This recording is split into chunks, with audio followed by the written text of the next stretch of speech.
புது புது அர்த்தங்கள் நிகழ்ச்சியை பார்த்துட்டு இருக்கிறவங்க எல்லாருக்கும் என்னுடைய அன்பான வணக்கங்கள். இன்றைய நிகழ்ச்சியில் பங்கேற்பதற்காக அனைத்து இந்திய அண்ணா திராவிட முன்னேற்ற கழகத்தின் மாஃபா பாண்டியராஜன் அவர்களும் எழுத்தாளர் ஞானி அவர்களும் நம்ம அரங்கத்துக்கு வந்திருக்கிறாங்க. வணக்கம். மாணிக் சர்க்கார், அரவிந்த் கெஜ்ரிவால் போன்ற முதல்வர் தேவை அப்படின்னு அஸ்ஸாம் மாணவர்கள் விருப்பம் தெரிவிக்கிறதாக ஒரு செய்தி வந்திருக்குது. அஸ்ஸாம் மாநிலத்தில் முதல் முறையாக வாக்களிக்கக்கூடிய கல்லூரி மாணவர்கள் தங்களுடைய மாநில வளர்ச்சிக்கு மாணிக் சர்க்கார் அல்லது அரவிந்த் கெஜ்ரிவால் மாதிரியான முதல்வர் தேவைன்னு விருப்பம் தெரிவிச்சிருக்கிறாங்க. தேஜ்பூர் பல்கலைக்கழக மாணவர்கள் சிலர்கிட்ட பிடிஐ செய்தியாளர் நடத்திய கலந்துரையாடலிலிருந்து இந்த கருத்து அப்படின்னு சொல்லி ஒரு செய்தி வந்திருக்குது தமிழ் நாளிதழ் ஒன்றில். மாணிக் சர்க்கார் ஒரு அரசியல் கட்சியை சேர்ந்தவர், அரவிந்த் கெஜ்ரிவால் இன்னொரு அரசியல் கட்சியை சேர்ந்தவர். அப்போ இன்றைய புதிய வாக்காளர்கள் அல்லது மாணவர்கள் கட்சி சார்ந்த ஒரு விஷயத்தை பார்க்கிறது இல்லை அப்படின்னு முதல்ல இந்த செய்தியிலிருந்து புரிந்து கொள்ளலாமா ஞானி? நிச்சயமா மாணவர்கள் பெரிய அளவில் கட்சி வரலாறுகளையோ சரித்திரத்தையோ அதிகமாக அறிந்தவர்கள் அல்ல. அறிந்திருக்கக்கூடிய வாய்ப்புகளும் குறைவு. இன்றைக்கு மாணவர்கள் மத்தியில் அப்படிப்பட்ட ஒரு கடந்த கால அரசியல் வரலாறு அதிகம் பேசக்கூடிய தலைவர்களும் கிடையாது. அப்படிப்பட்ட இயக்கங்கள் அமைப்புகளும் கூட அதிகமாக கிடையாது. அதான் சிக்கல். அதனால் அவர்கள் எல்லோருமே எல்லா விஷயமும் அன்றன்றைக்கு நிகழக்கூடிய சூழல் இருந்து தான் அவர்கள் பார்க்கக்கூடிய கட்டாயத்தில் அவர்கள் இருக்கிறார்கள். ஒரு பெரிய வரலாற்று பின்னணியிலிருந்து பார்க்கக்கூடிய எண்ணிக்கையில் இருக்கக்கூடிய மாணவர்கள் இல்லாமல் இருக்க மாட்டார்கள். அவர்கள் மிகவும் சிலர் தான். அவர்களிடம் மாணவர் இயக்கங்களில் தலைவர்களாக வருவார்கள். பார்த்தீங்கன்னா அந்த மாதிரியான பார்வை உள்ள மாணவர்கள் அவர்கள் வருவார்கள். ஆனால் பெருவாரியான மாணவர்கள் அன்றன்றைக்கு என்ன போக்கு அதை பொறுத்து அவர் ஒரு கருத்து நிலை எடுப்பதுங்கிறது இருக்குல்ல, அந்த பார்வை தான் எடுப்பார்கள். அப்படி பார்க்கிற போது அவர்களுக்கு அங்கே இருக்கக்கூடிய ஆட்சியோட ஒரு பெரிய அதிருப்தி இருக்கிறது. அதுக்கு மாற்றாக தன்னை முன்னிறுத்திக் கொள்ளக்கூடிய பாஜக மேலே அவர்களுக்கு பெரிய நம்பிக்கை ஏற்படவில்லை. இந்த சூழ்நிலையில தனிநபர்களாக அரவிந்த் கெஜ்ரிவால், மாணிக் சர்க்கார் போன்றவர்களை பற்றி மீடியாவிலே வந்திருக்கக்கூடிய செய்திகள், அவர்கள் பற்றின பிம்பங்கள் எல்லாம் மிக முக்கியமாக இருக்கின்றன. அதனால அதை அவர்கள் ஒரு ரோல் மாடல் மாதிரி முன்னிறுத்தி பேசுகிறார்கள். அப்படிதான் இதை புரிந்து அந்த பிம்பம் அரவிந்த் கெஜ்ரிவாலினுடைய கொள்கை சார்ந்தோ அல்லது மாணிக் சர்க்காரினுடைய கொள்கை சார்ந்தோ உருவாக்கப்படுபவை அல்ல. தனி மனிதர்கள், வெளிப்படையாக சொல்லணும்னா எளிமையான முதலமைச்சர்கள் அப்படிங்கிற உணர்வுல இருந்து அவங்க இதை சொல்றாங்கன்னு. எளிமையான முதலமைச்சர்கள், தனிப்பட்ட முறையிலே ஒழுக்கமானவர்கள், எந்த விதமான ஊழல் இப்படிப்பட்ட குற்றச்சாட்டுகளுக்கும் உட்படாதவர்கள், எல்லோரும் எளிதாக அணுகக்கூடியவர்கள், இந்த மாதிரியான பிம்பங்கள் மீடியா மூலமாக கிடைக்கிறது. அதுக்கு தான் இவங்க எதிர்வினை ஆற்றுகிறார்கள். அதுதான் அடிப்படையான விஷயம். இதெல்லாம் அவருடைய மாணவர்களுடைய தேவையா இருக்கிறது. இந்த மாணவர்களுடைய பார்வை எப்படி இருக்குங்கிறது நம்ம அஸ்ஸாம்ல உண்டான மாணவர்கள்ட்ட இருந்து பார்க்கிறோம். ஆனா இதுதான் இங்கு புதிதாக தமிழ்நாட்டில் புதிதாக வாக்களிக்கக்கூடிய இளைஞர்களிடத்திலையும் மாணவர்களிடத்திலையும் கிட்டத்தட்ட இதே மாதிரியான பார்வை தான் இருக்கும் அப்படின்னு எதிர்பார்க்கலாமா? முதலமைச்சராக வரக்கூடியவர்களிடத்துல ஒரு தனி மனித நேர்மையும் எளிமையையும் இளைஞர்கள் எதிர்பார்க்கிறார்கள் அப்படின்னு புரிஞ்சுக்கலாமா? கண்டிப்பா. திங்க் அஸ்ஸாம் ஒரு யூனிக்கான மாநிலம் என்பதில் மாற்றுக்கிறது கிடையாது. 30-35 வருஷங்களுக்கு முன்னாலே மாணவர் இயக்கங்கள் அரசியல் கட்சியாக உருவெடுத்து, உங்களுக்கு தெரியும், அஸ்ஸாம் கன பரிஷத் ஆட்சியை பிடித்த நிலைமை.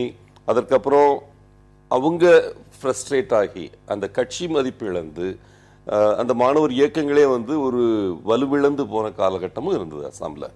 இன்னைக்கு குறிப்பாக மாணிக் சர்க்கார், கெஜ்ரிவால் இந்த 2 பேரு ஐடலைஸ் பண்ணி அந்த மாணவர்கள் சொல்லியிருக்காங்கன்றது அண்டர்ஸ்டாண்டபிள். ஓகே. ஆனால் தமிழகத்தை எடுத்துக்கிட்டிங்கன்னா இந்த 2 அடிப்படை விழுமியங்கள், நீங்கள் சொல்கிற அந்த அக்சசிபிலிட்டி, ஓரளவுக்கு ஈஸியாக தொடர்பு கொள்ளக்கூடியவர்கள், 2வது எளிமை, 3வது தூய்மை, இந்த 3 விழுமியங்களின் அடிப்படையில் இங்கும் அந்த ஒரு தேடல் இருக்குன்னு தான் நினைக்கிறேன். என்னை பொறுத்த வரைக்கும் தமிழகத்தில் இன்னைக்கு இளைஞர்கள் மத்தியில் ஃபர்ஸ்ட் டைம் ஓட்டர்ஸ்ன்னு எடுத்துக்கிட்டிங்கன்னா பெரிய அளவுக்கு புரட்சி தலைவி அம்மா அவர்களோட ரீச் இருக்குன்னு நினைக்கிறேன். அந்த தாக்கம் எளிமையாக நாங்கள் பார்க்குறப்ப தெரியுது.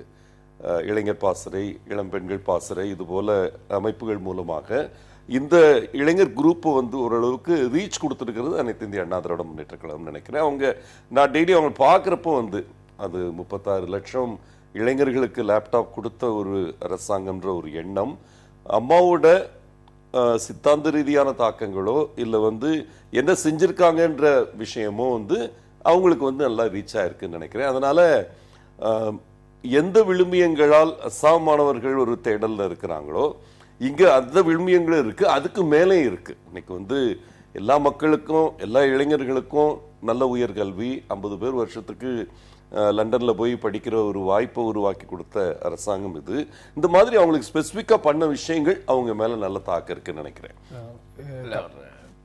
பாண்டியராஜன் தான் சார்ந்திருக்கக்கூடிய இயக்கத்துக்கு விசுவாசமா கருத்து சொல்றாருங்கிறத தவிர அதுக்கு ரொம்ப முக்கியத்துவம் தர விரும்பல. இல்ல உண்மையும் சொல்லியிருக்கேன். என்னன்னா 3 விழுமியங்கள் பத்தி நாம் பேசணும். தனிநபராக ஒரு முதலமைச்சருக்கு மக்களோடு நெருங்கி உறவாடக்கூடிய ஒரு சூழல், ஆக்சசிபிலிட்டி, பிறகு பொது வாழ்வில் தூய்மை, எளிமை என்ன சொன்னோம்.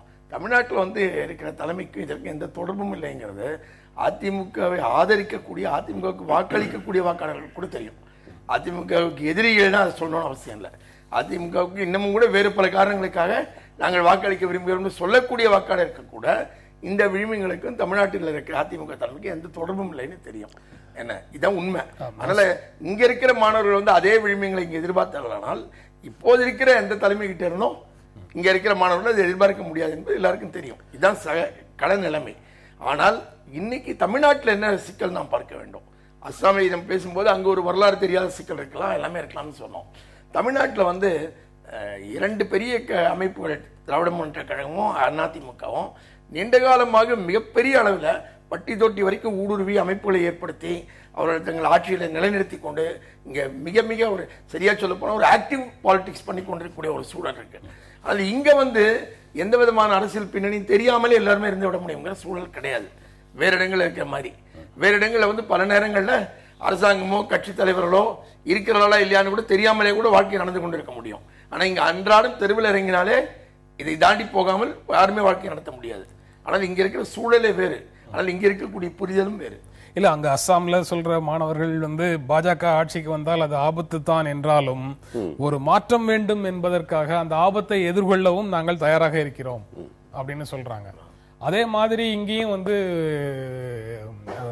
அவங்க நினைக்கிற மாதிரி மாற்று கிடைக்காத சூழல்ல ஆபத்துகள்ல குறைந்த ஆபத்து அப்படிங்கிற மாதிரியான மனநிலைக்குள்ள மாணவர்கள் போவாங்களா, இல்ல வேற இதே மாதிரியான தேடலோடவே அவர்கள் இருப்பார்களா அப்படிங்கிறது தான் சந்தேகமாக. இல்ல இந்த இருக்கிற ஆபத்து இல்லை, குறைந்த ஆபத்து என்பதை தேர்ந்தெடுப்பதுங்கிறது தான் வந்து காலம் காலமாக பொதுவாகவே வாக்காளர்கள் செய்யக்கூடியது. பொதுவாகவே வாக்காளர் மனநிலையே அப்படிப்பட்டதுதான். அப்படி இருக்கும்போது அது தனியாக மாணவர்கள் மனநிலை மட்டும் பிரித்து பார்க்க வேண்டிய அவசியம் இல்லை. பொது வாக்காளர் மனநிலையே அப்படித்தான் இருக்கு. இருக்கிறதுல என்ன யாருமே தனியா அவர்கள் அளவில் மிக சிறப்பானவர் வந்து யாரையும் ஏற்றுக்கொள்ளக்கூடிய சூழல்ல வாக்காளர்கள் இல்லை. அந்த நிலைமையில இருப்பதில் குறைவான ஆபத்து என்று பார்க்கிற பலரும் பொதுவாகவே இருக்கிறது. யாரும் இல்ல அப்படிங்கிற முடிவை நீங்க ஒரு வாக்காளராக நீங்க பார்த்து சொல்றீங்க. ஆனா வேறு வாக்காளர்களுக்கு இருக்கிற தலைவர்கள்ல சிறந்த தலைவர்கள்னு ஒரு தேர்வு இருக்கலாம்ல. இல்ல, நீங்க சொன்ன வாக்கியத்தில் அது இருப்பவர்கள் சிறந்தவர்கள், இருப்பதில் பரவாயில்லை, இருப்பதில் ஆபத்து குறைவானது, அந்த மனநிலையில் தான் வாக்காளர்கள் இருக்கிறார்கள் தான் நானும் சொல்றேன். ஞானி சாருடைய ஒரு கருத்து, அதாவது இந்த 2 கட்சிகளும் இங்க ஆக்டிவா இருக்காங்க, ரீச் இருக்கு, கட்டமைப்பு இருக்கு, அவங்க சொன்ன விஷயத்துல எனக்கு மாற்று கருத்து இல்லை. ஆனா ஒரே ஒரு இது, புரட்சி தலைவி அம்மாவுடைய அரசாங்கத்துடைய இந்த ரீச் வந்து, இந்த இளைஞர்களுக்கான ரீச் வந்து ஒரு தொழில் முனைப்பு பயிற்சிகளும் ஒரு பக்கம், வேலைவாய்ப்பு பயிற்சிகளும் ஒரு பக்கம், பெரிய அளவுக்கு உள்ள வந்திருக்கிற அந்த முதல் தலைமுறை வாக்காளர்களை தொட்டிருக்காங்கன்னு என்னுடைய கருத்து. அந்த முதல் தலைமுறை வாக்காளர்கள் இது போன்ற அரசின் திட்டங்கள் தங்களுக்கு வந்து சேர்ந்திருக்குது அப்படிங்கிற ஒரு விஷயத்துல அரசுக்கு ஆதரவாக இருப்பாங்கன்னு நீங்க நினைக்கிறீங்க? கண்டிப்பா நீங்க நினைக்கிறீங்க. இதையெல்லாம் இன்றைய இளைஞர்கள், இன்றைய மாணவர்கள் இதையெல்லாம் செய்ய வேண்டியது அரசின் கடமை, இதை தாண்டி அரசிடம் நாங்கள் எதிர்பார்க்கிறோம் அப்படிங்கிற மனநிலையோட வேறு சில விழுமியங்களை அவங்க கையில தூக்கி பிடிச்சாங்கன்னா உங்களுடைய எதிர்பார்ப்பு நடக்காமல் போவதற்கான வாய்ப்பும் இருக்கு அப்படின்னு புரிஞ்சுக்கலாமா? இல்ல, இப்ப எளிமை, தூய்மை, இயற்கையாக அணுகக்கூடிய தன்மை, இந்த 3 வேல்யூஸ் வச்சு தான் இந்த சாய்ஸஸ் வருதுன்றது இந்த ரிப்போர்ட் தர ஒரு விஷயம். அதை மாற்று கருத்து இல்லை.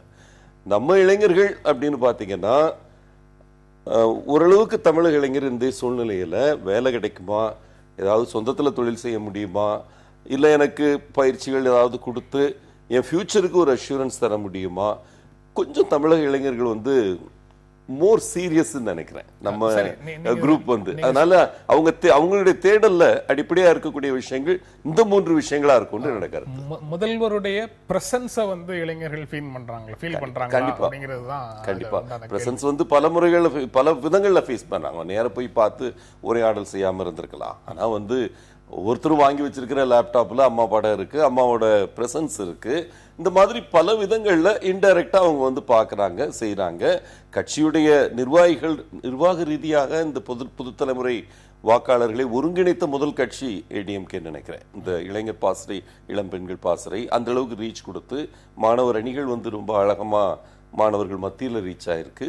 அதனால அமைப்பு ரீதியாக வந்து அவங்களை ஒருங்கிணைச்சு கொண்டு போயிட்டு இருக்கிற ஒரு கட்சி அனைத்து இந்திய அண்ணா திராவிட முன்னேற்ற கழகம். நீங்க அதிமுக மாணவர்களிடத்துல வேலை செய்து ஒருங்கிணைச்சிருக்குது அப்படின்னு சொல்றாரு. திராவிட முன்னேற்ற கழகத்துக்கு மாணவர் அணி இருக்கு, புகழேந்தி எல்லாரும் அந்த வேலையையும் அவங்க செஞ்சிட்டு இருக்கிறாங்க. இடதுசாரி அமைப்புகள், மாணவர் அமைப்புகள் வந்து வேலை செஞ்சிட்டு இருக்கிறதையும் பார்க்க முடியுது. அப்போ இங்க மாணவர்கள் வந்து தமிழ்நாட்டில் அசாமை போன்று கட்சி வேறுபாடு அல்லது கொள்கை வேறுபாடு அப்படிங்கறதெல்லாம் பார்க்காதவர்களாக இல்ல, இங்க கொள்கை சார்ந்து அமைப்பு சார்ந்தே இங்கு மாணவர்கள் உருவாகிறார்கள் அப்படின்ற முடிவுக்கு வர முடியுமா? இல்ல, இங்க கொள்கை சார்ந்த அமைப்பு சார்ந்த மாணவர்களை திரட்டுகிற முயற்சி இருக்குன்னு பார்க்கலாம். ஆனால் அப்படியே மாணவர்கள் உருவாகிறார்கள் என்று உடனடியாக நாம் எடுத்துக்கொள்ள வேண்டியதில்லை. இது எல்லாமே இந்த பல்வேறு கட்சிகள் செய்யக்கூடிய முயற்சிகள். இதெல்லாம் எல்லா கட்சிகளும் செய்கிறார்கள். நீங்கள் சுட்டி காட்டினது போல திமுக செய்கிறது, அதிமுக செய்கிறது, இடைசாரிகள் எப்போதும் செய்து கொண்டிருக்கிறார்கள். இவர்கள் எல்லோருமே மாணவர் அமைப்புகளை உருவாக்க முயற்சித்துக் கொண்டிருக்கிறார்கள், திரட்ட முயற்சித்துக் கொண்டு. ஆனால் அந்த முயற்சி களத்தில் எந்த அளவுக்கு வெற்றி பெற்றிருக்குன்னு நாம் பார்க்க வேண்டும். ரொம்ப முக்கியமாக பெருவாரியாக இதில் வந்து பங்கேற்கக்கூடிய மாணவர்கள் எண்ணிக்கை, இதில் ஆர்வம் காட்டக்கூடிய எண்ணிக்கை மிக மிக குறைவு. இன்னைக்கு பெருவாரியாக தமிழக இளைஞர்கள் மத்தியில் பிரம்மாண்டமான பிரச்சனையாக இருக்கிற பிரச்சனை வந்து மாஃபா பாண்டியராஜன் பேச மறுக்கிறார். மது தமிழ்நாட்டில் வந்து இன்னைக்கு புதிய வாக்காளர்களாக வந்திருக்கக்கூடியவர்கள் ஒரு 40% பேருக்கு மேல் மதுவின் பிடியில சிக்கியிருக்கிறார்கள். மிக கள ஆய்வுகள்லாம் மிக தெளிவாக தெரிய வைக்கிறது. அப்போ முழுக்க முழுக்க அப்படிப்பட்ட நிலைமையில ஒரு இளைய தலைமுறையை சிக்கி இருக்கிற போது, ஒரு 18 to 22 வயசுக்குள்ள இருக்கிற ஒரு மாணவர் கூட்டமே அல்லது இளைஞர் கூட்டமே சிக்கி இருக்கிற போது அவர்களுக்கு எங்கிருந்து அரசியல் ரீதியான பார்வையோ அது ஒன்றை வளர்த்துக் கொள்வதோ சாத்தியப்படும். ஆனால் அந்த மது மாதிரியான ஒரு பிரச்சனையை பற்றி இன்று வரைக்கும் முதலமைச்சர் உட்பட யாரும் கருத்து சொல்லவே தயாராக இல்லை, நிலையெடுக்கவே தயாராக இல்லை. இல்லை, என்னை பொறுத்த வரைக்கும் ஆல்கஹாலிக்ஸ் எண்ணிக்கை வந்து திரு ஞானி அவர்கள் சொல்றது ரொம்ப அதிகமாக சொல்றாங்க. எல்லா கருத்து கணிப்புகள் நிறைய பேர் ஒப்பீனியன் போல எடுத்திருக்காங்க. ஆல்கஹாலிக்ஸ் லெவல்ன்றது, அதாவது மதுவின் பிடியில் சிக்கியவர்கள்னு பார்த்தீங்கன்னா 1% மேலே கிடையாதுன்றதுதான் வந்து என்னோட நம்பிக்கை. அந்த மாதிரி வந்து ஒரு பயங்கரமான நிலைக்கு போயிடுச்சு தமிழகம்ன்ற ப்ரொஜெக்ஷன் வந்து நான் ஒத்துக்கல. ஆனால் ஒரு சோஷியல் அக்செப்டன்ஸ் வந்து பரவலாக இருக்குது. There is a social acceptance, அது நிஜம்தான், அது வந்து இன்னைக்கு நிஜம்தான். பட் இளைய தலைமுறை வந்து முழுக்க இதனுடைய பிடியில் இருக்காங்கன்னு நான் ஒத்துக்கல. நம்ம தமிழக இளைஞர்களை பொறுத்த வரைக்கும் மற்ற மாநிலங்களை விட ஓரளவுக்கு லெவல் ஆஃப் சீரியஸ்னஸ் அதிகம். அது சில பேர் சொல்றாங்க. கடந்த 3 வருடங்கள்ல அந்த பத்திரிகை செய்தி குறிப்புகளை மட்டும் எடுத்து பார்த்தீங்கன்னாலே 3 ஆண்டுகளுக்குள்ள மட்டுமே நானே 30 செய்திகள் எடுத்து காட்ட முடியும். +2 மாணவர்கள் எங்க குடிச்சு கலடா பண்ணாங்க, +2 மாணவர்கள் குடிச்சு ரோட்ல ஆக்சிடென்ட் ஆனது, +2 மாணவர்கள் பள்ளிக்கூட பெஞ்ச் எடுத்துட்டு போய் உடைச்சி போட்டு விறகாக்கி வித்தது, பள்ளிக்கூட மாணவர்கள் மைதானத்தில் உட்காந்து பள்ளிக்கூடத்தில் குடிக்கிற போது தட்டி கேட்ட ஆசிரியருக்கு எதிராக பாட்டிலால் அடிச்சது, இப்படின்னு ஒரு விதவிதமான செய்தி குறிப்புகளை போன 3 ஆண்டுகள் எடுத்து காட்ட முடியும். இது எல்லாமே தமிழ்நாட்டில் பல்வேறு மாவட்டங்கள்ல இருந்து திரட்டப்பட்ட செய்திகள் தான். இதை விட உங்களுக்கு வேற எந்த விதமான சோஷியல் சிச்சுவேஷன் தெரிய வேண்டும்? இல்லை, பாருங்க, தமிழக அரசாங்கம் புரட்சி தலைவி அம்மா தலைமையில் இயங்குகிற அரசாங்கத்தை பொறுத்த வரைக்கும் என்ன மாதிரி ஐக்கனைஸ் பண்றாங்கன்றதை நான் பேச விரும்புறேன். ஏன்னா இவங்க சொன்னது இந்த 3 விளிமைகள் சார்ந்து அந்த தலைவர்கள் இங்க வந்தா நல்லா இருக்கும் அந்த மாதிரி சொல்ற ஒரு இது இருக்கு. இங்க அம்மாவோட இமேஜ் இந்த புது தலைமுறையுடைய மனசுல எப்படி இருக்குன்னா, துணிச்சலானவங்க, ஈவன் ஒரு பெண், துணிச்சலான பெண் என்ற அடையாளம் வந்து அவங்க மனசுல வந்து பெருவாரியா இருக்கு. இப்ப நாங்க இந்த மை லீடர்னு ஒரு சீரீஸ் பண்ணிட்டு இருக்கோம். அதுல வந்து பலரை நாங்க இன்டர்வியூ பண்றப்போ நாங்க பாக்குற விஷயம் இதுதான். அதாவது துணிச்சலுக்கு உவமை அம்மா. ஏதாவது ஒரு விஷயத்துல நம்ம ரைட்ஸை விட்டு கொடுக்காம ஃபைட் பண்றது, இந்த மாதிரி ஒரு ஃபைட்டர்ன்ற அடையாளம் வந்து அவங்ககிட்ட நிறைய இருக்கு. அது இளைய தலைமுறை விரும்புறாங்கன்ற என்னுடைய கருத்து. ஆனா இந்த பொது வாழ்வில் குற்றச்சாட்டுகளுக்கு ஆளாகாமல் இருக்கணுங்கிற ஒரு இமேஜ்ல வந்து அவங்க அவங்க அவங்க அவங்க மேல இருக்கக்கூடிய வழக்கே வந்து இன்னும் முடிவடையாத சூழல்ல அங்க ஒரு சிக்கல் இருக்கத்தானே செய்யுது. இல்லாத நான் சொல்றேன், பொது வாழ்வுன்னு வந்தாலே இந்த மாதிரி மக்க ஃபேஸ் பண்ணணும்ன்றது இளைஞர்களுக்கு இன்னைக்கு நல்லா தெரியும். அவ்வளவு குற்றச்சாட்டுகளையும் இதையும் ஃபேஸ் பண்ணியும் இவ்வளவு நீண்ட நெடியங்காலமாக தன்னுடைய பொசிஷனை வலுப்படுத்தி கட்சியை வலுப்படுத்தி இன்னைக்கு இந்தியாவிலே 3வது கட்சியாக வந்து உருவெடுத்து வச்சிருக்காங்க. அந்த எண்ணம் மக்கள்கிட்ட நிறையவே இருக்கு, புது தலைமுறைகிட்ட நல்லாவே இருக்கு அந்த கான்செப்ட் வந்து. அதுல இந்த மாநிலங்களின் ஒட்டுமொத்த வளர்ச்சிக்காகவும் அனைத்து மதங்களின் நலன்களுக்காகவும் பாடுபவர் எங்கள் மாநில முதல்வராக வேண்டும் ரைட் அப்படின்னு அசாம் மாணவர்கள் சொல்றாங்க. அதை எப்படி பாக்குறீங்க? அங்க அதுல அவங்க ஒரு கிளாரிட்டியோட பேசுறாங்க. அங்க அவங்களுக்கு ஒரு சின்ன பிரச்சனை இருக்கு. பிஜேபி அங்க வர முயற்சிக்கும் போது அது வந்து சிறுபான்மையினருக்கு எதிரான ஒரு நிலைப்பாடு எடுக்கக்கூடிய ஒரு கட்சிங்கிறதுனால, அப்படி இல்லாமல் முதலமைச்சர் பதவிக்கு வரக்கூடியவர் வந்து ஒரு இன்க்ளூசிவான ஒரு பார்வை உள்ளவராக இருக்க வேண்டும்ங்கிறது ரொம்ப அவசியமாக தேவைப்படுகிறது மத ரீதியாக. அதுதான் அவங்க சொல்றாங்க. நிறைய ஏராளமான முக்கியமான மைனாரிட்டிஸ் நிறைய இருக்காங்க அங்க. அதைத்தான் அவங்க வெளிப்படுத்துறாங்க. அது தமிழகத்தை பொறுத்த வரைக்கும் மிக அழகாக அது மக்கள்கிட்ட போய் சேர்ந்திருக்கு. அது வந்து சிறுபான்மையினரை ஒருங்கிணைச்சு ஒரு இன்க்ளூசிவா கொண்டு போறதுனாலும் சரி, தாழ்த்தப்பட்ட மக்களை ஒருங்கிணைச்சு இன்க்ளூசிவா கொண்டு போறதுனாலும் சரி, இன்னைக்கு புரட்சி தலைவி அம்மா அவங்களுடைய இமேஜ் வந்து ரொம்ப ஸ்ட்ராங்காவே இருக்கு. எந்த காலத்திலையும் வந்து தாழ்த்தப்பட்ட மக்களுக்கும் சிறுபான்மையினருக்கும் அவங்களை உள்ளடக்கி கொண்டு போகக்கூடிய வளர்ச்சின்றது அம்மா வந்து திருப்பி திருப்பி சொல்லிட்டு இருக்காங்க. இங்கதான் சாதி ஆணவ கொலைகள் அதிகமாக நடக்குது. இல்ல அந்த மாதிரி நிகழ்வுகளுக்கு வந்து அவருடைய தலைமை கிட்ட இருந்து அறிக்கை கூட கிடையாது. பாத்தீங்கன்னா பாருங்க, கண்டிச்சு கூட அறிக்கை கூட கிடையாது. இது தவறு, இது என்னுடைய அரசு ஏற்றுக்கொள்ளாது, நான் சகித்துக் கொள்ள மாட்டோம், இந்த மாதிரியான விஷயங்களை சகித்துக் கொள்ள மாட்டோம்னு அவ்வளவு ஸ்ட்ராங் லீடர்னு சொல்லப்படக்கூடியவர் அந்த ஸ்ட்ராங்கா ஒரு ஸ்டேட்மெண்ட் கூட கொடுக்கறது இல்லை. அந்த விஷயங்கள்ல மௌனமாக இருப்பதற்கு பாருங்க, அந்த மௌனம் தான் தாழ்த்தப்பட்டவர்கள் மீது காட்டக்கூடிய அக்கறைன்னு நம்ம எடுத்துக்கொள்ளணும். இல்ல, ஆக்ஷன் ஸ்பீக்ஸ் லவுடர் than வேர்ட்ஸ்ங்க. எங்களை பொறுத்த வரைக்கும் அந்த நிகழ்வுகள் எங்கெல்லாம் நடந்திருக்கோ அது எல்லா இடத்துலயுமே வந்து உடனடியாக ஆக்ஷன் எடுக்கப்பட்டிருக்கு. இதுல யாரையும் வந்து கண்டோன் பண்ற இது கிடையாது. கண்டோன் பண்றது இல்ல, நடவடிக்கை எடுக்கிறதுன்னா உடனே சட்ட ரீதியான நடவடிக்கை, தவறு செய்த குற்றம் செய்தவர்கள் மேல சட்ட ரீதியான நடவடிக்கைங்கிற பொருள்ல நீங்க சொல்றீங்க. ஆனா சமூகத்துல அனைத்து இந்திய அண்ணா திராவிட முன்னேற்ற கழகம்ங்கிற ஒரு வலுவான இயக்கத்தினுடைய நிர்வாகிகளும் தொண்டர்களும் இது போன்ற விஷயங்கள்ல என்ன நிலைப்பாடு எடுக்கணும் அப்படிங்கிறதுக்கான வழிகாட்டுதலை, அவர்கள் எப்படி நடந்து கொள்ள வேண்டும் அப்படிங்கிறதுக்கான ஒரு நிலையை அவர்களுக்கு இது போன்ற சம்பவங்கள் நடக்கும் போது மீண்டும் வலியுறுத்தி சொல்வது அவசியமா இல்லையா தலைமையில? ஞானி சார் கண்டிப்பா தெரியும்னு நினைக்கிறேன். அனைத்து இந்திய அண்ணா திராவிட முன்னேற்ற கழகத்தை பொறுத்த வரைக்கும் எந்த விதமான ஜாதி மாச்சரியங்களோ மதமாச்சரியங்களோ இல்லாம இயங்கக்கூடிய இயக்கம். அந்த அடையாளத்தோட வர்ற யாருமே கட்சியில வந்து ரொம்ப மேல போக முடியாதுன்றது எல்லாருக்கும் தெரிஞ்ச ஒரு விஷயம்.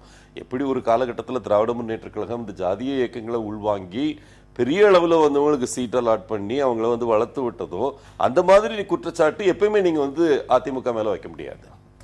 மேற்கு வங்க மாநிலத்தில் நாளை முதல் கட்ட தேர்தல், நேற்றோடு பிரச்சாரம் முடிவடைஞ்சது.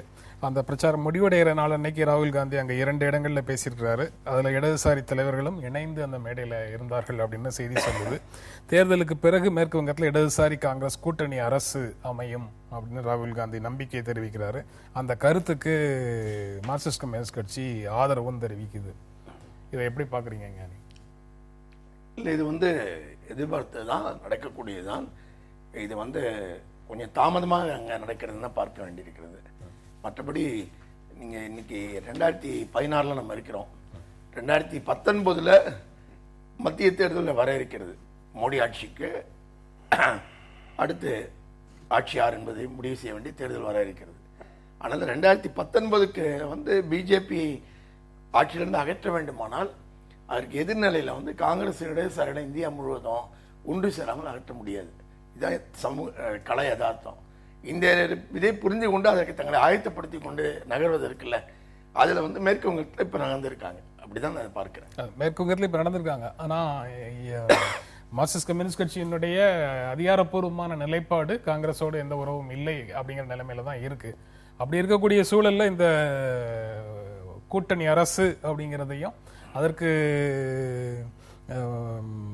சூரியகாந்த் மிஸ்ரா, மாநில செயலாளர் சூரியகாந்த் மிஸ்ரா நாங்க சொல்றதை தான் ராகுலும் சொல்றாருன்னு சொல்வதையும் எப்படி புரிஞ்சுக்கிறீங்க? இல்ல, தன்னுடைய நிலைப்பாட்டை வந்து மார்க்சிஸ்ட் கம்யூனிஸ்ட் கட்சி வந்து வளர்த்திக்கொள்ளவும் மாற்றிக்கொள்ளவும், அவருடைய வார்த்தையில சொல்றதா இருந்தால் ஒரு சுயவிமர்சனம் செய்து கொண்டு திருத்திக் கொள்ளவும் ஒரு மனநிலைக்கு வந்து இருக்கிறார்கள் நான் பார்க்கிறேன். இப்போ வந்து அந்த மேற்கு வங்க மாநிலம் செய்யறது வந்து மத்திய தலைமைக்கு எதிரான ஒரு நடவடிக்கை அப்படின்னு சொல்லுவீங்களா? இந்த மத்திய தலைமைக்கு மார்க்சிஸ்ட் கம்யூனிஸ்ட் கட்சியினுடைய மத்திய தலைமையினுடைய தீர்மானத்துக்கு எதிரான ஒரு நடவடிக்கையில மேற்கு வங்க மாநிலம் செல்கிறது. இல்ல அது அப்படி சொல்ல முடியாது. ஏன்னா அவங்க வந்து பொதுவாகவே மார்க்சிஸ்ட் கட்சியுடைய மத்திய தலைமையிலேயே மேற்கு வங்கத்துக்கு எப்போதுமே ஒரு செல்வாக்கான குரல் உண்டு. அதனால அந்த குரல் வேறு, மத்திய தலைமை குரல் வேறுன்னு நாம் கருத வேண்டிய அவசியம் இல்லை. பெருவாரியாக செல்வாக்கான குரல் தான் இருந்து வந்திருக்கிறது. அதனால இந்த குரல் வந்து அங்கே அடுத்த கட்டத்துக்கு நகர்வுக்கு மேற்கு வங்கம் ஆயத்தமாகிறதுன்னு பார்க்க வேண்டியிருக்கு. அப்படிதான் பார்க்கணும். நீங்க எப்படி பாக்குறீங்க இந்த செய்தியை? அப்புறம் ஞானி வந்து 2019 மனதில் வைத்து நிகழக்கூடிய ஒரு நிகழ்வு அப்படின்னு சொல்றாரு. ஒரு மிக முக்கியமான நிகழ்வு மேற்கு வங்கத்தில் அந்த கூட்டணியாகவே. ஏன்னா கடந்த 2 மாதங்களாக சிறுக சிறுக ஒன்று சேர வந்து இப்ப கடைசியில் வந்து ஃபைனலா 2 பேரும் ஒன்னா தான் ஒரு கூட்டணி சீட் அட்ஜஸ்ட்மெண்ட்ன்றதுல இருந்து கூட்டணி என்ற நிலைக்கு வந்திருக்காங்க. சித்தாந்த ரீதியான டைல்யூஷன் நான் அதை பார்க்குறேன். மார்க்சிஸ்டை பொறுத்த வரைக்கும் மிக ஆழமாக எங்க சித்தாந்தம் இதுக்கு வித்தியாசமா இருக்கவங்கெல்லாம் வரக்கூடாது அந்த மாதிரி சொல்லிக்கிட்டு இருந்தது. எப்படி தமிழகத்தில் இந்த மக்கள் நல கூட்டணி இன்னைக்கு வந்து உருமாறி தேமுதிகவுக்கு விலை போகி அவங்க வந்து இது விஜயகாந்த் கூட்டணி அப்படின்னு சொல்லி இன்னைக்கு கொண்டு வந்திருக்கிறாங்களோ, எந்த அளவுக்கு அதுல இப்ப கொள்கைகளை பத்தி அவங்க பேச முடியாதோ அதே போல அங்கேயும் நடந்திருக்கு. எல்லா தேர்தல்களுக்குமான பொதுவான உத்தி அப்படின்னு எதுவும் கிடையாது அப்படிங்கிற கோட்பாடு அவர்களுக்கு பொருந்தாதா? இல்ல இல்ல, பொதுவான உத்தி வேற. உத்தின்றது டாக்டிக்ஸ், வியூகம் வந்து ஸ்ட்ராட்டஜி. வியூகம் என்பது கொள்கை சார்ந்து நிலை பெற வேண்டும். அந்த இதுல டாக்டிக்ஸ் வந்து வச்சுக்கிடலாம். உத்தி என்பது டாக்டிக்ஸ். அதனால எங்களை பொறுத்த வரைக்கும் அது தெளிவா இருக்கும். ஒரு பிராட் வியூகம் அப்படின்றது வேற, உத்திகள் என்பது வேற. இன்னைக்கு மார்க்சிஸ்ட் கம்யூனிஸ்ட் கட்சி ஒரு பெரிய நிலைப்பாட்டு மாற்றத்தை கொண்டு வந்திருக்கிறாங்க. கேரளால ஆன்டி காங்கிரஸ், ஆனா பெங்கால்ல ப்ரோ காங்கிரஸ் அப்படின்னு சொல்லி போயிருக்காங்க. அவங்களுடைய சூழ்நிலைகளின் அந்த ஆப்பர்ச்சுனிட்டி கொடுத்திருக்கிற வாய்ப்புகள்ன்ற மாதிரி சொன்னாங்க. எனக்கு அதை பத்தி பிரச்சனை இல்லை. ஒரு காலத்துல காங்கிரஸும் சிபிஎம் சிபிஐயும் ஒன்னா தான் இருந்தாங்க மத்திய அரசாங்கத்துல 20 வருடங்களுக்கு முன்னால. அவங்கள நம்பிதான் அந்த ஆட்சியை இயங்கிட்டு இருந்தது. ஸோ அதனால இதுல ஒரு பெரிய வித்தியாசத்தை பார்க்கல. ஆனா என்ன, ரொம்ப கொள்கை சார்ந்த விஷயங்களை அவங்க ரொம்ப அழுத்தமா பேச முடியாது இனிமேல. அந்த தேவைக்காக அந்த இடத்துல அவங்க அந்த மாதிரி செஞ்சிருக்கிறப்போ, இந்த தேவைக்காக தமிழகத்தில் இந்த மாதிரி ஒரு கூட்டணி அமைஞ்சிருக்கிறப்போ எந்த அளவுக்கு அவங்க வந்து கொள்கைகள் லட்சியங்களை பத்தி பெருசா பேச முடியும்? உண்மையில இது வந்து என்ன நடக்குதுன்னு பாத்தீங்கன்னா, தமிழ்நாட்டில் இது நடந்திருக்க வேண்டும். மேற்கு வங்கத்தில் நடந்திருப்பதான் தமிழ்நாட்டிலையும் நடந்திருக்க வேண்டும். ஏற்கனவே இது பீகார்ல தொடங்கியாச்சு. பீகார்ல வந்து நிதிஷ்குமாரையும் லல்லு பிரசாத் யாதவோடும் சேர்ந்து காங்கிரஸ் வந்து பிஜேபி எதிர்ப்பு முடிவெடுத்த கட்டம் இருக்குல்ல, அப்போதிலிருந்தே 2019 இந்தியா முழுவதும் காங்கிரஸ் இப்படி பல்வேறு சக்திகளை தன்னோட இணைத்துக் கொண்டுதான் பிஜேபிக்கு எதிராக போராட முடியுங்கிற அடிப்படை வந்துவிட்டது. அதுக்கு பீகார் ஒரு சிறந்த உதாரணம். இதுக்கு அடுத்த கட்டமாக தமிழ்நாட்டில் நீங்கள் பார்த்தீர்கள், ஆனால் இங்கு காங்கிரஸ் திராவிட கட்சிகளுக்கு மாற்றாக தன்னை முன்னிறுத்தி கொண்டு, இங்க அது திமுகவோடும் சேராமல் அதிமுகவோடும் சேராமல் தன்னை முன்னிறுத்தி கொண்டு இந்த மக்கள் நல கூட்டணியை காங்கிரஸ் வந்து கூட இணைந்து வழி நடத்தியிருக்க வேண்டும். இடதுசாரிகள் இங்கே வந்து காங்கிரஸோடு இணைந்திருந்தார்கள். தமிழ்நாட்டில் இன்னைக்கு தேமுதிக, காங்கிரஸ், இடதுசாரிகள், வைகோ எல்லாரும் ஒன்னா இருக்கக்கூடிய ஒரு கூட்டணியாக அது அமைந்திருக்கும். இது வந்து தமிழ்நாட்டில் நடந்திருக்க வேண்டியதுதான். பாத்தீங்கன்னா அதை நோக்கி கடந்த 5 ஆண்டுகள்ல நீங்க வந்து காங்கிரஸுடைய செயல்பாட்டில் தமிழ்நாட்டிலே பார்த்தீங்கன்னா கூட அதனுடைய தலைவர் இளங்கோவனுடைய செயல்பாட்டை அதை நோக்கின ஒரு திசைப்பில் தான் இருந்துச்சு. அவங்க மிக கடுமையாக அதிமுக எதிர்ப்பு இருந்ததை ஒழிய மிக கடுமையான திமுக ஆதரவு நிலையை அவர் எடுக்கவில்லை. அது வந்து அவர் அந்த ஏரியாக்குள்ளே போகல பார்த்தீங்கன்னா 5 ஆண்டுகளில். ஆனால் கடைசி நேரத்தில் இதெல்லாம் மாறி போய் தமிழ்நாட்டில் அவர்கள் திமுக கூட்டணிக்கு போயிருக்கிறார்கள். உண்மையில் மேற்கு வங்கத்தில் நடந்ததுதான் தமிழ்நாட்டிலும் நடந்திருக்க வேண்டியது. 1975களில் நிலவியதை போன்ற நெருக்கடி கால அபாயம் தற்போதும் தொடர்கிறது அப்படின்னு உச்சநீதிமன்றத்தினுடைய மூத்த வழக்கறிஞர் முன்னாள் மத்திய அமைச்சர் ராம் ஜெத்மலானி இங்கே ஒரு கல்லூரி விழாவில் வந்து பேசும்போது சொல்றாரு. அவருடைய அந்த கருத்தை நீங்க எப்படி பார்க்குறீங்க? எனக்கு என்னமோ அந்த காலம் எமர்ஜென்சியில் இருந்த எந்த ஒரு சிம்பிள்ஸும் இன்னைக்கு தெரியல. குறிப்பாக இப்போ இருக்கிற பிஜேபி ஆட்சியில் அவருக்கு சொல்றது வந்து குறிப்பாக இப்போ ஆஃப் லேட் நடந்துட்டு இருக்கிற சில அஜிடேஷன்ஸ், வெமுலா பிரச்சனைகள், கண்ணையா சார்ந்த பிரச்சனைகள், இதெல்லாம் வந்து அரசு எதிர்கொள்ளும் விதத்தை வச்சு சொல்றாங்கன்னு நினைக்கிறேன். அன்னைக்கு இருந்ததுக்கு இன்னைக்கு இருந்ததுக்கு ஒரு முக்கியமான வித்தியாசம் வந்து மாநிலங்கள் மிக மிக வலுவுடன் இன்னைக்கு இருக்காங்க. அன்னைக்கு மாதிரி கிடையாது. இன்னைக்கு ரீஜனல் லீடர்ஸ் மிகப்பெரிய அளவில், அது புரட்சி தலைவி அம்மாவாக இருக்கட்டும், மம்தா தீதியாக இருக்கட்டும், ஈவன் மெஹபூபாவாக இருக்கட்டும், பல இடங்களில் வந்து ஸ்டேட் லீடர்ஸ் வந்து மிக ஆழமான ஜனநாயக உணர்வுடன் அவங்க வந்து இன்னைக்கு ஸ்ட்ராங்காக நிற்கிறாங்க. அதனால அவ்வளோ ஈஸியாக வந்து பளிச்சுன்னு இந்திரா காந்தி அவர்கள் அந்த காலகட்டத்தில் போட்ட மாதிரி போட முடியாதுன்னு நினைக்கிறேன். அவர் ஒரு சட்ட ரீதியாக என்ன சொல்லியிருக்காரு, அன்னைக்கு இருந்த காரணிகள் எல்லாமே இன்னைக்கு இருக்கு, எந்த ஒரு சட்ட மாற்றங்களோ நிகழவில்லை கடந்த 30-35 வருஷங்களான்னு சொல்லியிருக்காரு. அது நிஜம்தான். ஆனால் கள அரசியல் சார்ந்த பவர் டிஸ்ட்ரிபியூஷன் வந்து மாறிச்சுன்னு நினைக்கிறேன். இப்போ வந்து state leaders are a lot more powerful. அதனால வந்து அவ்வளோ ஈஸியாக வந்து ஒரு எமர்ஜென்சி கொண்டு வர்றதோ, ஒரு காலகட்டத்தில் உங்களுக்கு தெரியும், இந்திரா தான் இந்தியா, இந்தியா தான் இந்திரான்னு சொல்லிட்டு இருந்தது. நாட்டுடைய குடியரசுத் தலைவரே வந்து பிரதமருக்கு சலாம் போட்டுக்கிட்டு இருந்த காலகட்டம்லாம் இப்ப இல்லைன்னு நினைக்கிறேன். பவர்ஃபுல் ஸ்டேட் லீடர்ஸ் இருக்காங்கல்ல, வலிமையான மாநில தலைவர்கள், அவர்களே கிட்டத்தட்ட அறிவிக்கப்படாத ஒரு அவசர நிலை கால ஆட்சியை அந்தந்த மாநிலங்கள்ல நடத்துறாங்க. அதைத்தான் வலிமையான தலைவர்கள்னு பலர் புரிஞ்சுக்கிறாங்க அப்படின்னு நினைச்சா இல்ல கண்டிப்பா அப்படி கிடையாது. ஏன்னா ஒரு நிலையான ஆட்சி, ஃபர்மா நடக்கக்கூடிய ஒரு ஆட்சி இன்னைக்கு தமிழகத்தில் நடந்துகிட்டு இருக்கு. ஓரளவுக்கு அதுதான் வெஸ்ட் பெங்காலே நடந்துட்டு ஒரு மதுவிலக்கு மாநாட்டில் பேசியவர்கள் 6 பேர் மேல 124A தேச துரோக சட்டத்துல வழக்கு அப்படிங்கிறது தமிழ்நாட்டில் நடக்குது. பேசிய ஒரு 30 நாட்களுக்கு பிறகு 40 நாட்களுக்கு பிறகு அவங்க மேல தேச துரோக சட்டப்பிரிவை பயன்படுத்தி வழக்கு போடுறதுன்னு நடக்குது. இது எல்லாம் வந்து எந்த கூறுகளை உள்ளடக்கிய ஆட்சியாக நம்ம பார்க்க முடியும்? இல்லை பாருங்க, நீங்க குறிப்பிடுற அந்த பர்டிகுலர் இஷ்யூ வந்து தமிழகத்தில் ஒரு பெரிய கொந்தளிப்பு இருக்குன்னு காட்டுவதற்காக அரசியல் ரீதியான தூண்டுதல்களால் பலரும் தூண்டிட்டு இருந்தாங்கன்றது நம்ம பார்த்தோம் அன்னைக்கு காலகட்டத்தில். அதை அடக்குவதற்கு அரசாங்கம் தனக்கு இருந்த வலிமைகளை பிரயோகிச்சது. அந்த ஆர்ப்பாட்டங்கள் அடங்கி விட்டன அந்த காலகட்டத்தில். ஓகே, ஒரு அரசு நிறுவனத்தில் வந்து நான் வந்து கல்லெடுத்து அடிப்பேன்றதோ, இல்லை அந்த இடத்துல வந்து நான் நடக்க விட மாட்டேன் அப்படின்றதோ ஒரு டிஸ்ரப்ஷனாக தான் நாங்கள் பார்த்தோம் அந்த டயத்தில். வந்து அதற்காக அரசாங்கத்தில் இருக்கிற சட்ட ரீதியான இருக்கிற வலிமைகள் எல்லாம் பிரயோகிச்சு அந்த டயத்தில் அதை அடக்க அரசு முனைந்ததே தவிர, மிச்சபடி வந்து தொட்டதுக்கெல்லாம் தேச துரோக வழக்கு அந்த மாதிரிலாம் இல்லை தமிழகத்தில். உங்களுக்கு தெரிஞ்சு உங்க கேள்விக்கு நேரடியாக பதில் சொல்ல மறுக்கிறாரு. இல்லை, நேரடியாக சொல்றது பழைய மது கடைகளுக்கு எதிரான போராட்டங்களை போலீஸை கொண்டு ஒடுக்கினது இருக்குல்ல, அவர் சுட்டி காட்டாரு. அது லா அண்ட் ஆர்டர் இஷ்யூவா பார்த்தோம் அப்படின்னு சொல்றாரு. அது எனக்கு புரியுது, அதை நான் ஏற்றுக்கொள்ள கூட அது புரியுது அவரு. ஆனா நீங்க சுட்டி காட்டி கேட்கிற தெளிவான கேள்வியே மாநாட்டில் பேசதான் பேசுறாங்க. எந்த கடைக்கு எதிராக ஆர்ப்பாட்டம் கிடையாது, கடைக்கு பூட்டு போடுவோம்னு போராட்டம் கிடையாது, அது எதுவும் கிடையாது. ஒரு நிகழ்ச்சி, ஒரு கருத்தரங்கு, ஒரு மாநாடு. அதுல உரையாற்றின குற்றத்திற்காக அவர்கள் மீது வந்து அரசுக்கு எதிராக மக்களை தூண்டியதாக வழக்கு போட்டிருந்தா கூட என்னால் புரிஞ்சு கொள்ள முடியும்.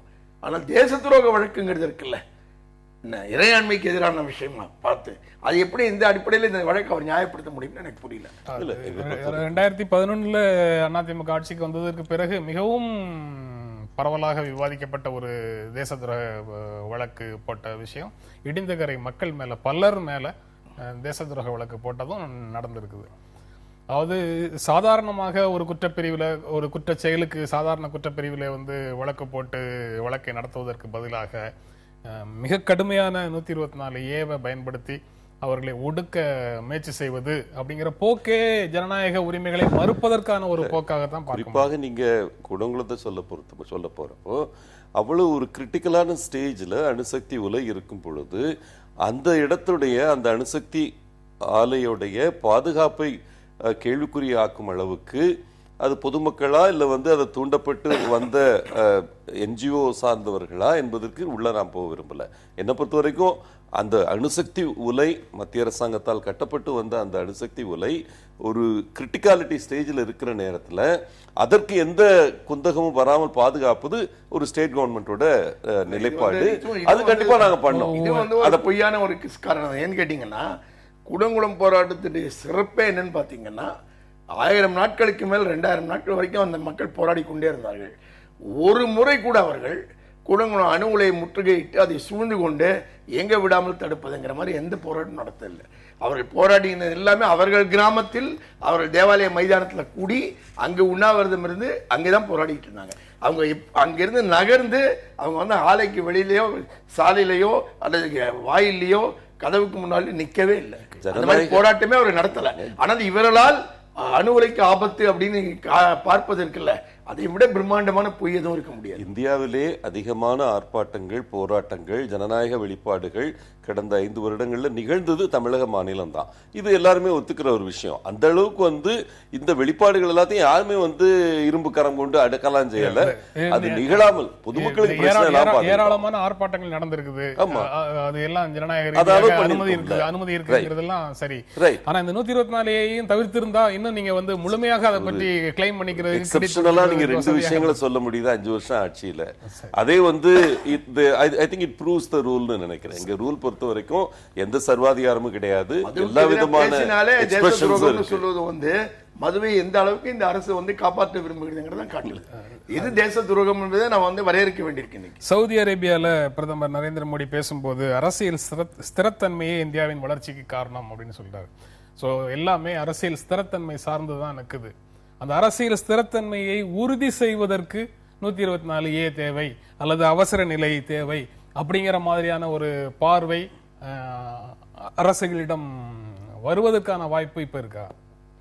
இல்ல, இந்தியாவுடைய வளர்ச்சிக்கு காரணம் வந்து அரசியல் ஸ்திரத்தன்மை அல்ல. இந்தியாவுடைய வளர்ச்சிக்கு காரணம் அரசியல் ஸ்திரத்தன்மை என்று சொல்லுவதே முதல்ல அனுமானமே அடிப்படையே தவறான அனுமானத்தில் அது கட்டப்படுது. இந்தியாவுடைய ஸ்திரத்தன்மைக்கு மிக அடிப்படையான காரணம் வந்து இந்த வளர்ச்சிக்கு முக்கிய காரணம் வந்து இங்கு வந்து எல்லா தரப்பு மக்களுக்கும் ஏதோ ஒரு விதத்தில் தங்கள் கருத்தை வெளிப்படுத்தி கொள்வதற்கான ஒரு ஜனநாயக வடிவம் இருக்குல்ல, அந்த ஜனநாயக வடிவம் இன்னும் உயிர்ப்போடு வைக்கப்பட்டிருப்பதற்குல்ல, அதுதான் வளர்ச்சிக்கு உதவி செய்கிறது. அது இல்லைன்னு வச்சுக்கோங்க, எல்லாருக்குமே தங்களுக்கு ஒரு கிரீவன்ஸ் இருந்தால் அது பேசலாம், அதை விவாதிக்கலாம், அதுக்காக போராடலாம், அதுக்காக பேச்சுவார்த்தை நடத்தலாம், அது அடுத்த கட்டத்துக்கு ஒரு கொள்கையை மாற்றுவதற்கு முயற்சிக்கலாம் அப்படின்னு அதற்கான ஸ்பேஸ் இருக்குல்ல, அது இந்தியாவில் இருப்பதுதான் அடிப்படையில் வளர்ச்சிக்கு உந்து சக்தியா இருக்கிறது. ஸ்திரத்தன்மை மாறிக்கிட்டே இருக்கலாம். ஸ்திரத்தன்மை என்பது வந்து ஒரு கட்சி, குறிப்பிட்ட கட்சி ஆட்சியில் சில காலம் இருப்பதுதான் ஸ்திரத்தன்மைனா அது அவசியமே இல்லை. கட்சிகள் மாறலாம், ஆட்சிகள் மாறலாம். ஆனால் மக்களுக்கு இந்த கருத்து வேறுபாடுகளையோ அல்லது தங்கள் தேவைகளையோ மீண்டும் மீண்டும் விவாதிப்பதற்கான களம், சூழல் இருக்குல்ல, ஜனநாயக சூழல், அதுதான் இந்தியாவில் வளர்ச்சிக்கு காரணமாக இருக்கிறது. இந்த ஜனநாயக சூழல் இல்லாத நாடுகள், பாகிஸ்தான் போன்ற நாடுகளில் தான் வளர்ச்சி வரவே முடியல அடிப்படையில். ஆனால் இந்த டெமோக்ராட்டிக் ஸ்பேஸ் தான் அதுக்கு காரணமே ஒழிய பொலிட்டிக்கல் ஸ்டெபிலிட்டி காரணம் இல்லை.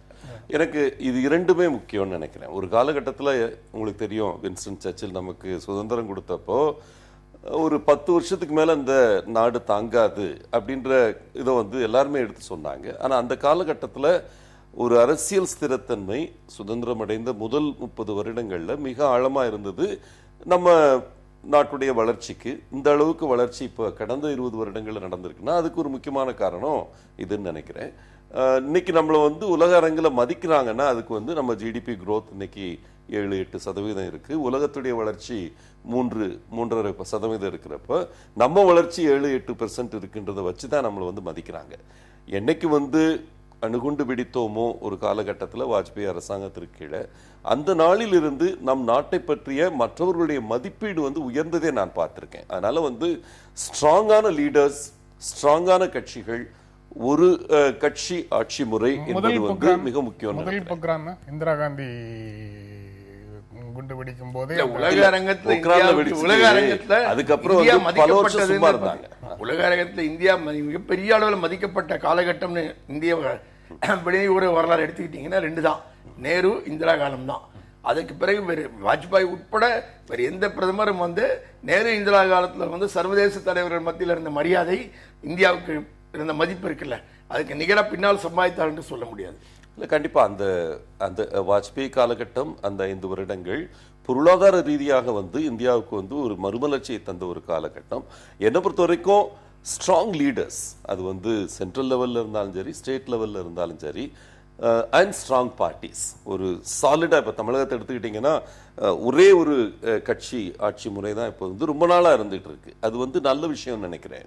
ஒரு கொள்கை நிலைப்பாடுல குழப்பங்கள் இல்லாம இருக்கிறது வந்து வெளி மாநிலங்கள், வெளிநாட்டில் வந்து நம்மளோட மரியாதை வந்து அதிகமாகுன்றது மோடி சொல்லியிருக்கிறதுல எனக்கு எந்த மாற்று கருத்தும் கிடையாது. அதே நேரத்தில் இப்போ ஞானி அவர்கள் சொல்ற இந்த ஜனநாயக பேக்ரவுண்ட்ல அந்த மாதிரி வந்து ஸ்ட்ராங் லீடர்ஸ் எமர்ஜ் ஆகிறது மிக முக்கியம். ஏன்னா அதுவும் அவர் சொல்றது கருத்து முக்கியம் தான். ஆனா இதுக்கு முன்னால தேர்ட் ஆஸ்பெக்ட் வந்து தொழில் முனைப்புங்க. இந்தியாவோட மண் வந்து தொழில் முனைப்பு சார்ந்த மண். அந்த ஆண்டர்பிரினர்ஷிப் ஸ்ட்ரென்த்னால தான் இன்னைக்கு வந்து இந்தியாவுக்கு வெளிநாட்டில் மதிப்பு இருக்குன்னு நினைக்கிறேன்.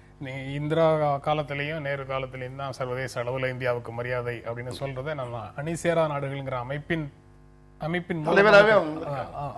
அதனால கிடைச்ச மரியாதைன்னு சொல்லலாமா? இல்ல, அதை உருவாக்கினதே அவர்களுடைய ஆளுமையில இருந்தது, அவங்க ஆளுமையில இருந்துதான்.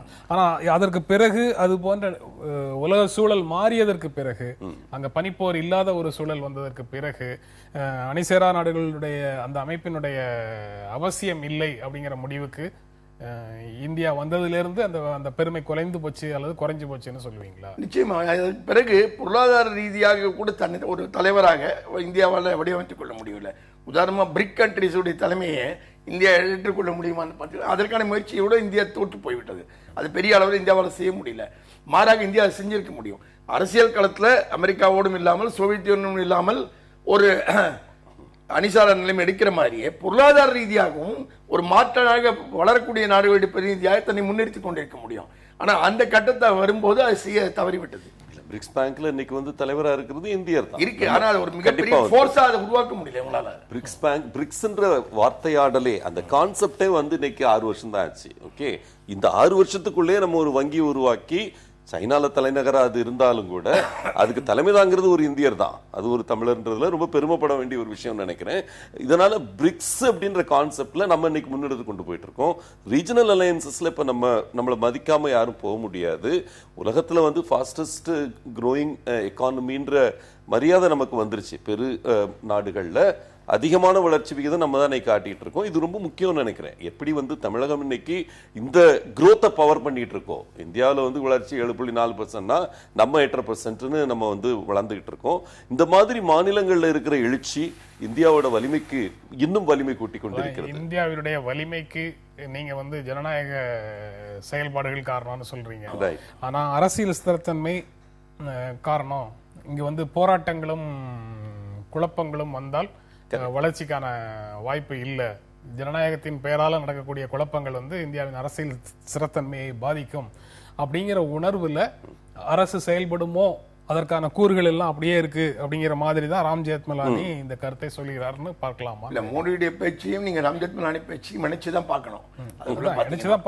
ராம் ஜெத்மலானி சுட்டி காட்டுகிற ஆபத்து என்பது இந்த மாதிரியான ஒரு மாஃபா பாண்டியராணி சொல்லக்கூடிய சோகால்டு ஸ்ட்ராங் லீடர்ஸ்ங்கிறது இருக்குல்ல, அது வந்து எல்லா அதிகாரியும் தங்களிடம் குவித்துக் கொள்ளக்கூடிய தலைவர்கள் பார்க்கலாம்.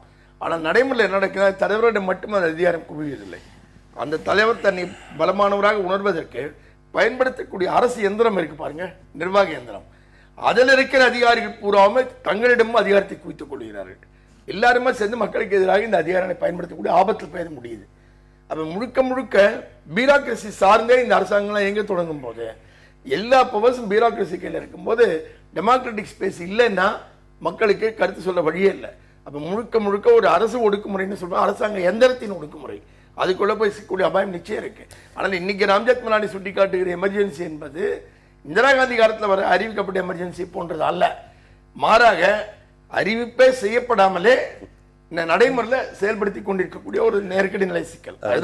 அரசு இயந்திரம் முறையாக இயங்கணும்னாலே ஒரு சிங்கிள் பவர்ஃபுல் லீடர்ஷிப் இருந்தால் தான் முடியும். இன்னைக்கு இருக்கிற காலகட்டத்தில் பல ஆட்சிகளை பார்த்துருக்கீங்க. எந்த ஆட்சியில் வந்து அரசு இயந்திரம் முறையாக இயங்குதுன்னா அவங்க என்னைக்கு வந்து ஒரு ஸ்ட்ராங் பொலிட்டிக்கல் லீடர்ஷிப். நீங்க சொல்றது எந்த விதமான உணர்வை கொடுக்குது? அந்த அரசு இயந்திரம் சிறப்பாக செயல்படுவதற்கென்று இங்கு வந்து எல்லா விதமான நெறிகளும் இருக்கு, எல்லா விதமான விதிகளும் இருக்கு, எல்லா விதமான வழிகாட்டுதலும் இருக்கு. அதன்படி அரசு இயந்திரம் செயல்படுவதற்கு யாராவது ஒருத்தர் கையில சவுக்கோட தான் இருக்கணும் அப்படின்னு. சவுக்குன்னு இல்ல, மல்டிபிள் பாயிண்ட்ஸ் ஆஃப் லீடர்ஷிப் இருக்கக்கூடாது. இப்ப நீங்க திமுக அரசாங்கத்தை எடுத்து பாத்தீங்கன்னா மல்டிபிள் பாயிண்ட்ஸ், குடும்ப அரசியல்ல ஒரு 8 பாயிண்ட் வந்து அவங்க பவர் டிஸ்ட்ரிபியூட் ஆகி கிடந்தது. அந்த மாதிரி இல்லாம சிங்கிள் பாயிண்ட் பவர் இருக்கிறதுனால இன்னைக்கு ஏடிஎம்கே அரசாங்கத்துல அரசு இயந்திரம் ஒழுங்கா இயங்குது. சிங்கிள் பாயிண்ட் லீடர்ஷிப்ல எப்பவுமே வர சிக்கல் சொல்றேன். நான் ஏடிஎம்கே பத்தி பேசல, நான் பொதுவாகவே இருக்கிற சிக்கலை பத்தி பேசுறேன். அந்த ஒரு single point leader, strong leader, அவருடைய கமாண்டு கீழே தான் வந்து அரசு இயந்திரம் இயங்குற சூழ்நிலை இருக்கும்போது இந்த சிங்கிள் லீடருடைய சென்ஸ் ஆஃப் இன்செக்யூரிட்டி இருக்குல்ல, அவருடைய பாதுகாப்பற்ற உணர்ச்சி, அதை இந்த இயந்திரம் பயன்படுத்தி கொள்ள முடியும். பயன்படுத்தி கொண்டு பதிலுக்கு அது ஒரு விலையை வாங்கும். அது வந்து தனக்கான முழு சுதந்திரம் இருக்குல்ல, கட்டுப்பாடற்ற சுதந்திரம், அதை பெற்றுக்கொள்ளும். அது நீங்க பல இடங்கள் நம்ம என்ன பார்க்கிறோம்னா, நிகழ்ச்சி நிறைய செய்கிற இடத்துல இருக்கிறோம். பல இடங்கள் அங்க அப்படித்தான் நீங்க வந்து சர்வாதிகார போக்குவரத்து பார்க்கிறோம். அந்த சர்வாதிகாரத்துக்கான இந்திரா காந்தி கொண்டு வந்த மாதிரி அவசர நிலைக்கான சூழல் இல்லை என்றாலும் அதனுடைய கூறுகள் வெளிப்பட தொடங்குற ஒரு சூழல் அபாயம் இருக்கு அப்படின்னு யானே சொல்றாரு. அதை இறுதியாக நீங்க என்ன ஸ்ட்ராங் அண்ட் ரெஸ்பான்சிபிள் லீடர்ஸுங்க. இது வந்து வலிமை வாய்ந்த தலைமை மட்டுமே வந்து போதாதுன்றது நான் ஒத்துக்கிறேன். அதே நேரத்தில் வலிமை வாய்ந்த பொறுப்பு மிக்க இந்திய ஒற்றுமையில் அக்கறை கொண்ட தலைவர்கள் இருக்கிறப்போ வந்து இந்தியா வளரும், நல்லாவே வளரும், ஜனநாயக நாடாவே வளரும்னு நினைக்கிறேன். இந்த நிகழ்ச்சியில் பங்கேற்ற உங்களுடைய கருத்துக்களை பகிர்ந்து கொண்டிருக்க எங்கள் நெஞ்சார்ந்த நன்றி. மீண்டும் சந்திப்போம். நன்றி, வணக்கம்.